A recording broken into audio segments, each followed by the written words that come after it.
బాబు అక్షతలు తీసుకొని ఆయన ఆపండి.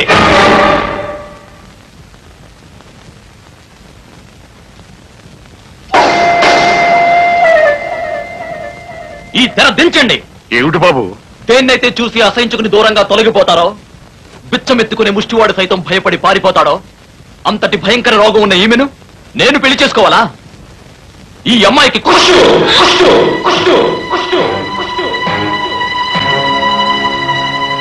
అమ్మాయి కుష్టి వ్యాధట. కుష్టిదట. అమ్మ బాబోయ్, కుష్టే కుష్టే. కుష్టి వ్యాధి అంటే పెద్ద జబ్బుదినా? కుష్టి అంటే తెలియదు సుమా. బయటికి బొమ్మలా ఉంది.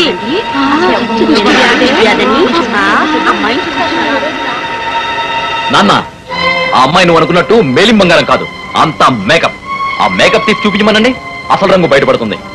ముఖమంతా పరుచుకున్న కుష్టు మచ్చల్ని అందమైన రంగుల చాటున దాచుకుంది. అవునో కాదో మేకప్ తీసి చూపించమనండి. భాస్కర్, వాళ్ళు మన ఇంటికి రాలేదు. నేనే ఆ అమ్మాయిని వెతుకుంటూ వాళ్ళ ఇంటికి వెళ్ళాను. నా కళ్ళారా చూశాను. నిన్ను కూడా చూడమంటే నువ్వే వద్దన్నా. అప్పుడు వద్దన్నాను, ఇప్పుడు చూడాలంటున్నాను. బాబు, అర్థాంతరంగా ఈ అనుమానం నీకు ఎందుకు వచ్చింది? కన్నతండ్రిగా చెప్తున్నాను, మా అమ్మాయికి ఏ జబ్బు లేదు. మీరు చెప్తే నేను వినాలా? నేను చెప్పేది నిజం బాబు. అలాంటప్పుడు అసలు మొహం చూపించడంలో తప్పే ఉంది? తప్పని కాదు బాబు, ముహూర్తానికి పెళ్లి జరగకపోతే ఊరి జనం ముందు, బంధుమిత్రుల ముందు మాకెంత అవమానం జరుగుతుందో ఒక్కసారి ఆలోచించు బాబు. పేదవాళ్ళమైనా పరువు లేని వాళ్ళం కాదు. దయచేసి అనుకున్న ముహూర్తానికి పెళ్లి జరగనివ్వండి, పెళ్లి జరగనివ్వండి. పీట్ల మీద పెళ్లి ఆపి మా పరువు ప్రతిష్ట, మా మర్యాదల్ని నేల రాయకండి. మీ కాళ్ళు పట్టుకుంటాను, మీ కాళ్ళు పట్టుకుంటాను. తప్పు చేసిన వాళ్ళు కాళ్ళు పట్టుకోవాలి గాని ఏ తప్పు చేయని మీరెందుకు కాళ్ళు పట్టుకోవాలి? ఎందరో పిల్లలకు అక్షరాలు దిద్దించి జీవిత పాఠాలు నేర్పించిన చేతులివి. మీరు మరొకరి కాళ్ళు పట్టుకోకూడదు నాన్న. ఎందరో పిల్లలకి అక్షరాలు దిద్దించినా నేను ఆడపిల్ల తండ్రినేనమ్మా. ఏనాడైతే ఆడపిల్లని కన్నామో ఆడాడే నిర్ణయం అయిపోయి ఉంటుంది కాళ్ళు కడిగి కన్యాదానం చేయాలని. పరువు పోయే సమయంలో కొంచెం ముందుగా పట్టుకుంటే తప్పే ఉందమ్మా.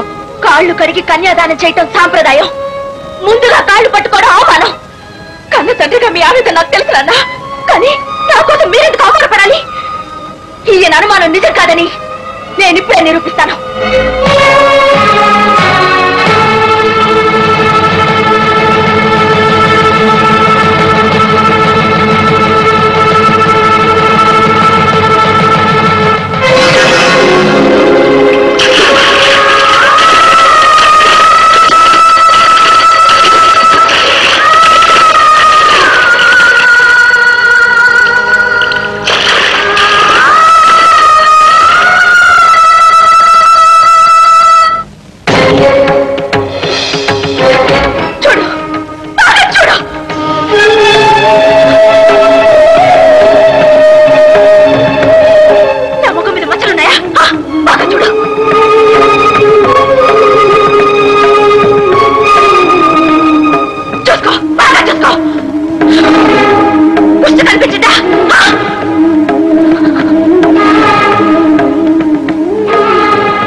నాకు వచ్చింది కేవలం ఆకాశరమణ ఉత్తరం మాత్రమే. ఇప్పుడు నేను పెళ్లికి సిద్ధంగా ఉన్నాను. తెరపటండి. మీరు పట్టమన్నప్పుడు పట్టడం, దించమన్నప్పుడు దించడం, ఇది నాటకం కాదు, జీవితం. ఎప్పుడైతే నీ కన్న తండ్రి మాటకు విలువివ్వకుండా పరాయి పడి రాతకు విలువిచ్చావో, ముహూర్తం తప్పించి శాస్త్రాన్ని కాదన్నావో, అప్పుడే నిర్ణయించుకున్నాను నువ్వు నాకు తగవని. పెళ్లికి ముందే ఇలా జరగడం నా అదృష్టం. అదే పెళ్ళయ్యాక జరుగుంటే నీ అనుమానం తీర్చడానికి ఈ రోజు నా ముఖాన ఉన్న పసుపు కుంకాలి కడిగేశాను, ఒప్పించాను. పీటల మీద పెళ్ళాపి నా మీద వేసిన నిందని నువ్వు తుడిచేయగలవా? అందుకే చెప్తున్నాను, ఈ పెళ్లికి నువ్వు ఒప్పుకున్నా నేను ఒప్పుకోను. జానకి, ఏమిటమ్మా నువ్వు అనేది? అతను తన అనుమానం తీరిపోయింది అంటున్నారు కదా. జానకి, ప్రతి తండ్రి తన కూతురు సుఖం కోసం తనకన్నా ఓ మెట్టు ఎక్కువ సంబంధమే తేవాలనుకుంటాడు. ఇది 10 మెట్లు ఎక్కువ సంబంధం అమ్మా. కాదనకమ్మా, కాదనకు. అమ్మా జానకి, ఈ పెళ్లి కాదనకు. నీకు తండ్రి తర్వాత తండ్రి అంతటి వాడిని. నా మాట విని. నిజంగా నేనే మీ కూతురునై ఉంటే పెళ్లి కొడుకు వచ్చిన వ్యక్తి నన్ను ఇలా అవమానిస్తే తండ్రిగా మీరు ఊరుకుంటారా?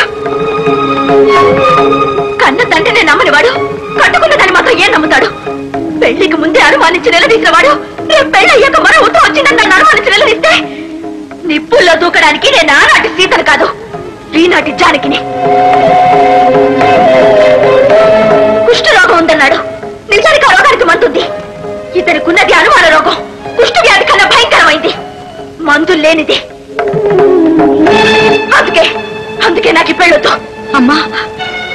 అందరూ మళ్ళీ చూస్తున్నారు. అబ్బాయి తప్పు ఒప్పుకున్నాడుగా, పెళ్లికి ఒప్పుకోమ్మా. రా. నేను రాను. జానకి, మూర్ఖంగా ప్రవర్తించుకో. ఈ పెళ్లికి ఒప్పుకోకపోతే మన ఇద్దరి మధ్య ఉన్న బంధం తెగిపోతుంది. నా కూతురు చచ్చింది అనుకుంటాను. చావుకి పెళ్లికి పెద్ద తేడా లేదు నాన్న. ఇద్దరు చిటికన వేళ్ళు కలిపితే పెళ్లి, ఒకరివే 2 బొటన వేళ్ళు కలిపితే చావు. జీవితంలో పెళ్లికి చావుకి అంతే తేడా. వేదాంతాలు వలించకు, ఇది జీవితం. పీట్ల మీద పెళ్లి అయిపోయిన పిల్ల తండ్రిని నలుగురు నన్ను ఏటాలు చేస్తే ఈ సమాజంలో నాకు ఏమైనా గౌరవం ఉంటుందా? సమాజం సమాజం సమాజం, ఈ సమాజం ఎప్పుడూ ఉండేదే. ఆ రోజుల్లోనూ ఆడవాళ్ళున్నారు, కనీసం వారికి స్వయంవరంలో వరుణ్ణి ఎన్నుకునే అవకాశం ఉండేది. మరి ఈ రోజుల్లో ఆడపిల్లకి అందం చదువు అన్ని ఉన్నా కట్న కానుకలు అడుగుతారు. మగవాడికి నచ్చితేనే పెళ్లి చేసుకోవాలి, లేకపోతే మానుకోవాలి. ఏ ఆడవాళ్ళ మనుషులు కారా? మగవాడికి తన భార్యను ఎన్నుకునే హక్కు ఎలా ఉందో ఆడదానికి కూడా తన భర్తను ఎన్నుకునే హక్కు కావాలంటున్నాను. అదే తప్పు కదే. ఏంటి, పెళ్లి చేసుకోకుండా పన్నిట్లోంచి వెళ్ళిపోతావా? ఆ పని చేసి నాకు నేనే శిక్ష వేసుకోను. తాళి కట్టించుకుని జంటగానే వెళ్తాను. ఇక్కడ ఏం జరిగిందో మీకందరికీ తెలుసు. అర్థం చేసుకునే మనసున్న మగాడెవరైనా ఉంటే ముందుకు రండి. పెళ్లి చేసుకోవడానికి నేను సిద్ధంగా ఉన్నాను.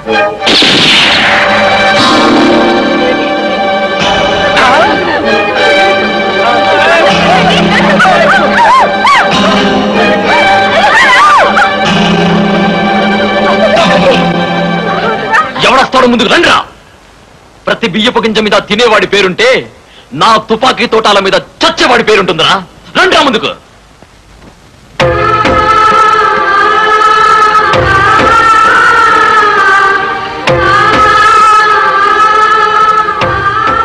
నన్ను పెళ్లి చేసుకుంటారా?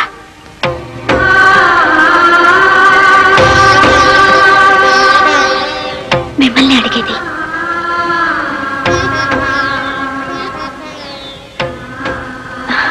పర్వాలేదు, మిమ్మల్ని మనస్ఫూర్తిగా ఇష్టపడ్డాను. నా నుదుటి పైన కుంకుమ తిట్టండి. నిన్ను భాస్కర్, ఏమిటా ఇది? సాక్షాత్తు లక్ష్మీదేవి లాంటి పిల్లను ఈ ఇంటి కోడలుగా తీసుకుందాం అనుకున్నాను రా. శని నెత్తి మీద ఉండి మోకాలు అడ్డు పెట్టిందిరా. నిన్ను కానీ నీ ఫోటో కానీ చూడకుండా నన్ను మన వంశగౌరవాన్ని చూసి ఆ పిల్ల నిన్ను పెళ్లి చేసుకోవడానికి ఒప్పుకుందరా. నువ్వు తప్పు చేసి నువ్వే శిక్ష వేస్తానంటావేమిట్రా? ఆ పిల్ల పెళ్లి జరిగి తీరుతుంది. నీతో కాదు, ఆ రాముతో. నువ్వు చంపాలి అనుకుంటే నన్ను కాల్చరా, కాల్చు.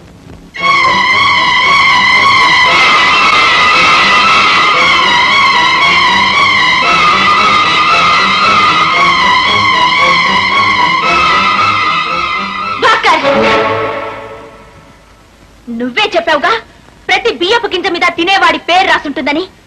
అలాగే ప్రతి వారి నుదుటి పైన వాళ్ళ రాతలు రాసుంటాయి. అవి తుడిచేయడానికి ఆ రాత రాసిన బ్రహ్మకే తరం కాదు. ఈ ఊరు నీది, ఇక్కడున్న జనం నీ వాళ్ళు, ఆ పెళ్లి పందిరి నీది, నేను కట్టుకున్న చీర నీది, నేను వేసుకున్న నగలు నీవి. కానీ నీ అనుమానం తీర్చడం కోసం నా ముఖానున్న పసుపు కుంకాలు కడిగేసిన మరుక్షణం నీకు నాకు రుణం తీరిపోయింది. ఈ పెళ్లి పందిట్లో పెళ్లాగిపోయింది. జరిగిందంతా మర్చిపో.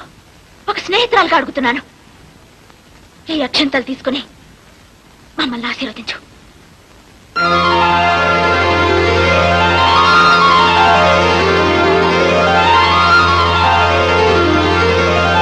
చిచ్చి, మా ఇంత చెడబుట్టావే. నలుగురు నన్ను తలెత్తుకోకుండా చేశావు. ఈ క్షణించు నువ్వు ఆ కూతురే కాదు. సుభద్ర పద. నా మాట మీద పద.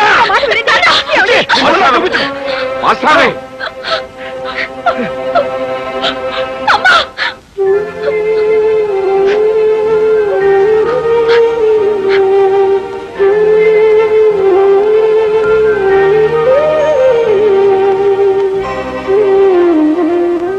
నా కళ్ళ ముందు ఏ ఆడపిల్ల కన్నీరు పెట్టకూడదు.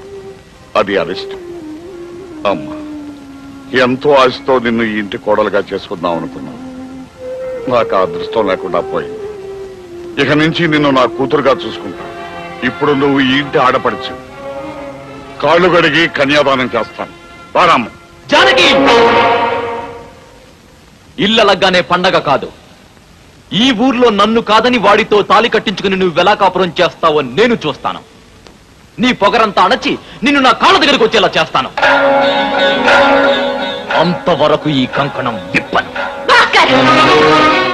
ఇంత జరిగాక ఈ ఊళ్ళో ఉండకుండా నా భర్తను తీసుకుని దూరంగా ఎక్కడికైనా వెళ్ళిపోవాలనుకున్నాను. కానీ ఇప్పుడు చెప్తున్నాను, ఎక్కడికి వెళ్ళను. ఇక్కడ ఈ ఊర్లోనే ఉండి ఎలా బ్రతుకుతానో చూపిస్తాను.